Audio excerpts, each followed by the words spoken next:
towers in your company. Before we start, I usually suggest 3 guidelines for the proper conduct of the proceedings. First, you are welcome to cheer in encouragement and support during the presentation. Second, you're very much welcome to forward questions during the presentation. I like to take questions on the fly, and the only stupid questions are the ones not being asked. So please just raise your hand if ever something comes to your mind. Don't sit on it and wait until the end. But the questions you may forward should relate to whatever is occurring up here. And since I'll be dealing with physics, chemistry, observations, experience, and facts, your questions must also be confined to facts. So therefore, point 3, it is not allowed to present any political statements during the presentation, and I will not relate to them. I will be dealing with realities, and here we see 2 very real objects as they presented themselves to the world prior to September 11, 2001. The Twin Towers, ladies and gentlemen, of World Trade Center, standing on the south of Manhattan, and the photographer taking this picture is having his back to the west, is facing east. The water down here in the front is the Hudson River, so we have south to the right, and we have north to the west. To keep track of the 4 corners of the world will be important during the presentation, so please stay tuned for that. So this is the North Tower, which was finished in 1970 to a height of 417 meters, 110 stories, and on top of that there was a TV antenna of 100 meters. The South Tower to the right was finished in 1973, as well, to a height of 417 meters, 110 stories, no TV antenna. What was the weight of such a tower? Well, it can actually be disputed. The lowest estimate I've seen is 250,000 metric tons. But if you add to that cables, elevators, furniture, computers, people, coffee machines, let's say 350,000 tons. But it is not important. What will be important for the presentation is that about 90,000 of all these tons were steel, because the towers were steel-framed high-rises, consisting with the design of a core where you have 47 core columns and 336 perimeter columns all the way around. We'll return very much to this aspect. But just to give you a feel for the strengths of these buildings, how they were made.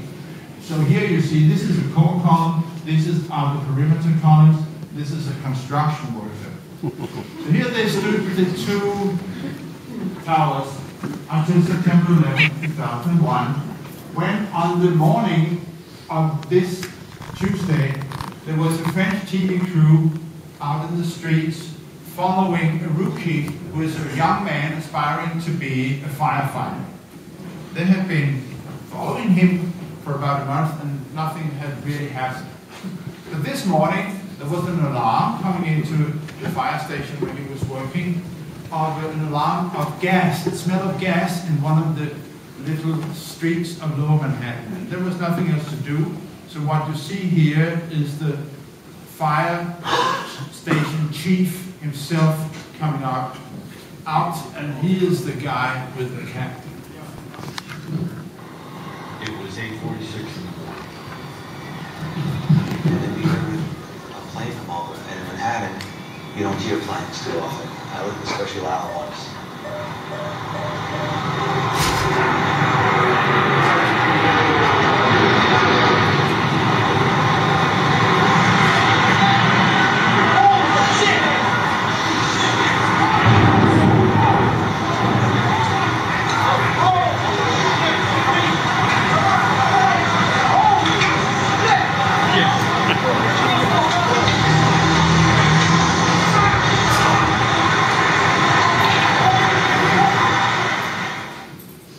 This was the North Tower, the one with the antenna, which was hit 14 minutes before 9. 17 minutes later, this thing happened. I've seen it from the front angle before, but not from this angle.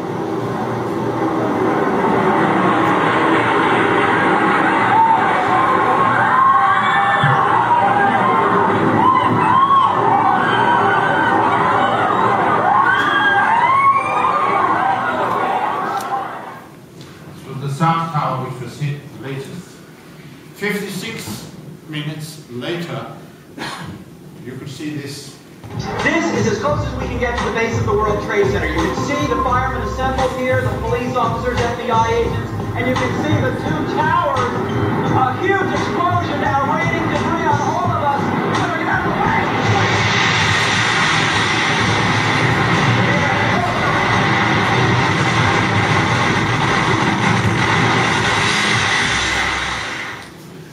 South Tower, which collapsed after 56 minutes, and I have the same event in another recording where you can see actually how the top starts tilting before coming down.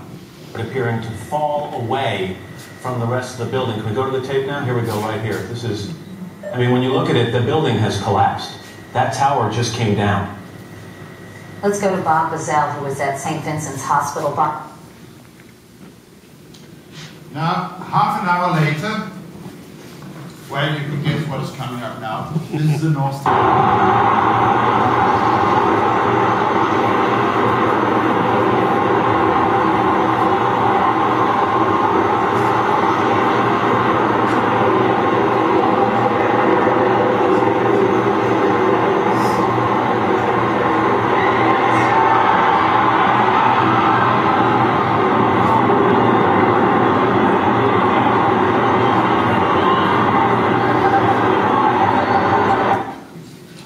Again, I have the same event in another clip, this time taken from New Jersey, from the other side of the Hudson River, on a larger distance, so you can see how enormous these buildings were.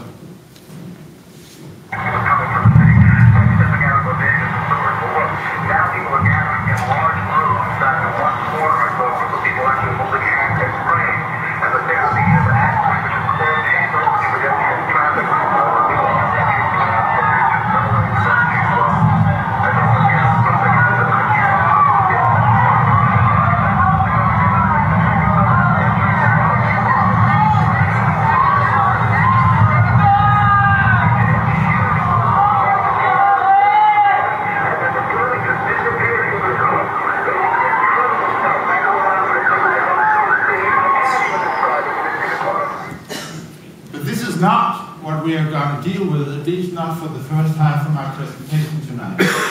Because until 4 years ago, I thought the World Trade Center were the Twin Towers.